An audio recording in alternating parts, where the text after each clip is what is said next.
ಇನ್ನು ಈಗ ಆಲ್ರೆಡಿ ಹೇಳ್ತಾ ಇದ್ದೆ, ನಾಳೆ ಒಂದು ಕಡೆ ದೆಹಲಿಯಲ್ಲಿ ಚುನಾವಣೆ ನಡೀತಾ ಇದ್ರೆ ಮತ್ತೊಂದು ಕಡೆ ಮೋದಿಯವರು ಒಂದು ಕುಂಭ ಮೇಳದ ಒಂದು ದಾಳವನ್ನು ಹೊರಡಿಸಿದ್ದಾರೆ.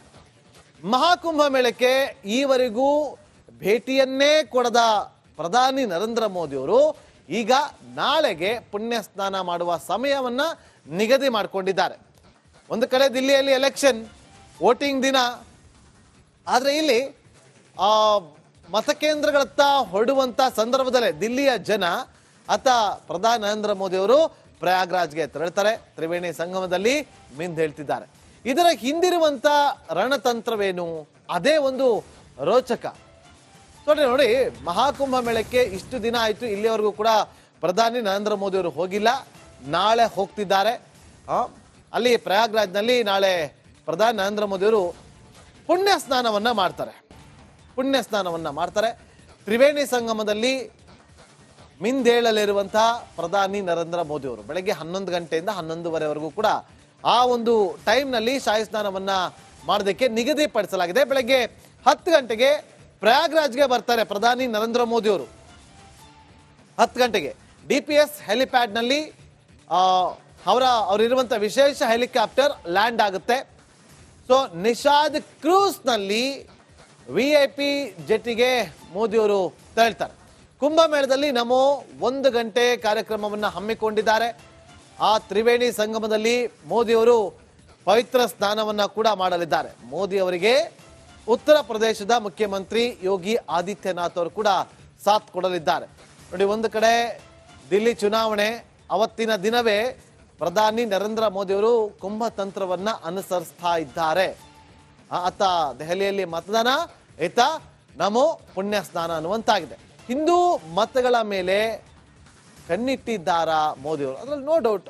BJP ಅವರಿಗೆ ಬಲವಾದಂಥ ಮತಗಳು ಯಾವುದು ಅಂತಂದ್ರೆ ಹಿಂದೂ ಮತಗಳು. ಸೊ ನೋಡಿ, ಯಾವುದೇ ಒಂದು ರಾಜ್ಯದಲ್ಲಿ ಒಂದು ಚುನಾವಣೆ ಆಗುವಂತ ಸಂದರ್ಭದಲ್ಲಿ ಪ್ರಧಾನಿ ನರೇಂದ್ರ ಮೋದಿ ಅವರ ಟ್ರಾವೆಲ್ ಹಿಸ್ಟ್ರಿ ನೋಡಿ, ಒಂದು ಟೆಂಪಲ್ ರನ್ ಮಾಡ್ತಿರ್ತಾರೆ, ಒಂದು ಧಾರ್ಮಿಕ ಕೇಂದ್ರಗಳಿಗೆ ಹೋಗ್ತಿರ್ತಾರೆ. ಅದರಲ್ಲಿ ಯಾವುದೇ ಅನುಮಾನ ಇರೋದಿಲ್ಲ. ಸೊ ಈಗ ಅವರ ಉದ್ದೇಶ ಅಷ್ಟೇ, ಮತಗಳನ್ನ ಕ್ರೋಢೀಕರಣ ಮಾಡೋದಕ್ಕೆ ಹೋಗ್ತಿದ್ದಾರೆ ಅಂತೇಳಿ ಒಂದಷ್ಟು ಚರ್ಚೆಗಳಾಗ್ತಾ ಇದೆ. ಆದರೆ ನಾಳೆ ಅವರು ಹೋಗೋದಕ್ಕೆ ದಿನಾಂಕ ನಿಗದಿಯಾಗಿದೆ. ಈ ಕಡೆ ದಿಲ್ಲಿಯಲ್ಲಿ ತ್ರಿಕೋನ ಹೋರಾಟ ನಡೀತಾ ಇದ್ರೆ, ಆ ಕಡೆ ನರೇಂದ್ರ ಮೋದಿ ಅವರು ಪುಣ್ಯ ಸ್ನಾನವನ್ನ ಮಾಡಲಿದ್ದಾರೆ. ಸೊ ನಿರ್ಣಾಯಕ ಕದನದಲ್ಲಿ BJPಗೆ ಕುಂಭ ಬಲ ತುಂಬುತ್ತಾ? ಈ ಪ್ರಶ್ನೆ ಕೇಳಿದಾಗ ನೋಡಿ, ಲೋಕಸಭಾ ಚುನಾವಣೆಯಲ್ಲಿ ಅಯೋಧ್ಯೆ ರಾಮ ಮಂದಿರ ಉದ್ಘಾಟನೆ ಮಾಡಲಾಯಿತು, ರಾಮಲಲ್ಲನ ಪ್ರತಿಷ್ಠಾಪನಾ ಕಾರ್ಯಕ್ರಮ ಆಯಿತು. ದೊಡ್ಡ ಮಟ್ಟದಲ್ಲಿ ದೇಶ ವಿದೇಶಗಳಲ್ಲೂ ಕೂಡ ಅದರ ಪ್ರಚಾರ ದೊಡ್ಡ ಮಟ್ಟದಲ್ಲಿ ಆಯಿತು. ಆ ಸಂದರ್ಭದಲ್ಲಿ ಅಯೋಧ್ಯೆ ಲೋಕಸಭಾ ಚುನಾವಣೆಯಲ್ಲಿ BJP ಕೈ ಹಿಡಿಯುತ್ತಾ ಅನ್ನುವ ಪ್ರಶ್ನೆಗೆ ಉತ್ತರ ಸಿಕ್ಕಿತ್ತು. ಹಾಗಾಗಿ ರಾಷ್ಟ್ರ ರಾಜಧಾನಿ ದೆಹಲಿ ಚುನಾವಣೆಯಲ್ಲೂ ಕೂಡ ಈಗ ಆಗ್ತಾ ಇರುವಂತಹ ಮಹಾಕುಂಭ ಮೇಳದ ಬಲ ಸಿಗುತ್ತಾ ಅನ್ನೋದನ್ನ ಈಗ ಹೇಳೋದಕ್ಕಾಗೋದಿಲ್ಲ. ನಾವು 8ನೇ ತಾರೀಕುವರೆಗೂ ಕಾಯ್ಬೇಕಾಗುತ್ತೆ. 8ನೇ ತಾರೀಕು ಫಲಿತಾಂಶ ಬಂದ ಬಳಿಕ ಗೊತ್ತಾಗುತ್ತೆ.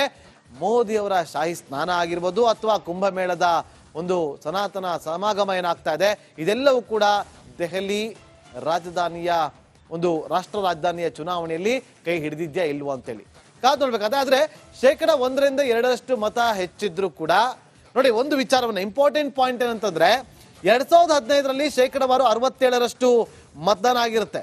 2020ರಲ್ಲಿ 62.59% ಮತದಾನ ಆಗಿರುತ್ತೆ. ಆ ಎರಡು ಚುನಾವಣೆ ನಡೆದಂತ ದಿನ ಶನಿವಾರ ಆಗಿತ್ತು, ನಾಳೆ ಬುಧವಾರ.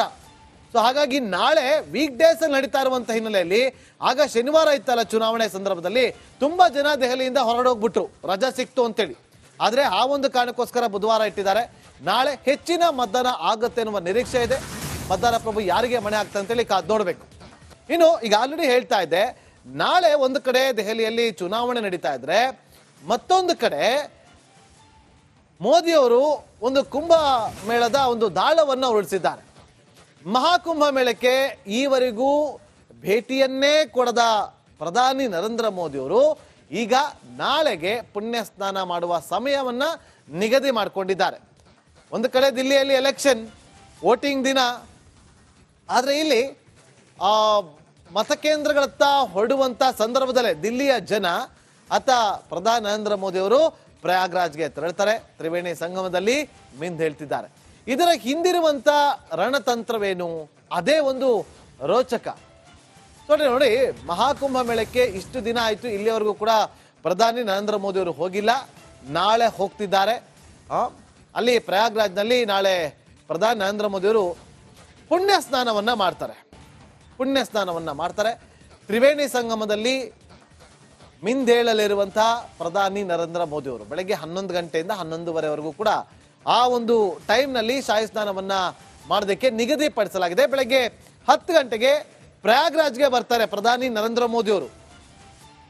10 ಗಂಟೆಗೆ DPS ಹೆಲಿಪ್ಯಾಡ್ನಲ್ಲಿ ಅವರಿರುವಂಥ ವಿಶೇಷ ಹೆಲಿಕಾಪ್ಟರ್ ಲ್ಯಾಂಡ್ ಆಗುತ್ತೆ. ಸೊ ನಿಷಾದ್ ಕ್ರೂಸ್ನಲ್ಲಿ VIP ಜೆಟ್ಟಿಗೆ ಮೋದಿಯವರು ತೆರಳ್ತಾರೆ. ಕುಂಭಮೇಳದಲ್ಲಿ ನಮೋ 1 ಗಂಟೆ ಕಾರ್ಯಕ್ರಮವನ್ನು ಹಮ್ಮಿಕೊಂಡಿದ್ದಾರೆ. ಆ ತ್ರಿವೇಣಿ ಸಂಗಮದಲ್ಲಿ ಮೋದಿಯವರು ಪವಿತ್ರ ಸ್ನಾನವನ್ನ ಕೂಡ ಮಾಡಲಿದ್ದಾರೆ. ಮೋದಿ ಅವರಿಗೆ ಉತ್ತರ ಪ್ರದೇಶದ ಮುಖ್ಯಮಂತ್ರಿ ಯೋಗಿ ಆದಿತ್ಯನಾಥ್ ಅವರು ಕೂಡ ಸಾಥ್ ಕೊಡಲಿದ್ದಾರೆ. ನೋಡಿ, ಒಂದು ಕಡೆ ದಿಲ್ಲಿ ಚುನಾವಣೆ ಅವತ್ತಿನ ದಿನವೇ ಪ್ರಧಾನಿ ನರೇಂದ್ರ ಮೋದಿ ಅವರು ಕುಂಭತಂತ್ರವನ್ನ ಅನುಸರಿಸ್ತಾ ಇದ್ದಾರೆ. ಅತ್ತ ದೆಹಲಿಯಲ್ಲಿ ಮತದಾನ, ಇತ್ತ ನಮೋ ಪುಣ್ಯ ಸ್ನಾನ ಅನ್ನುವಂತಾಗಿದೆ. ಹಿಂದೂ ಮತಗಳ ಮೇಲೆ ಕಣ್ಣಿಟ್ಟಿದ್ದಾರಾ ಮೋದಿ ಅವರು? ಅದರಲ್ಲಿ ನೋ ಡೌಟ್ ಬಿಜೆಪಿ ಅವರಿಗೆ ಬಲವಾದಂಥ ಮತಗಳು ಯಾವುದು ಅಂತಂದ್ರೆ ಹಿಂದೂ ಮತಗಳು. ಸೊ ನೋಡಿ, ಯಾವುದೇ ಒಂದು ರಾಜ್ಯದಲ್ಲಿ ಒಂದು ಚುನಾವಣೆ ಆಗುವಂಥ ಸಂದರ್ಭದಲ್ಲಿ ಪ್ರಧಾನಿ ನರೇಂದ್ರ ಮೋದಿ ಅವರ ಟ್ರಾವೆಲ್ ಹಿಸ್ಟ್ರಿ ನೋಡಿ.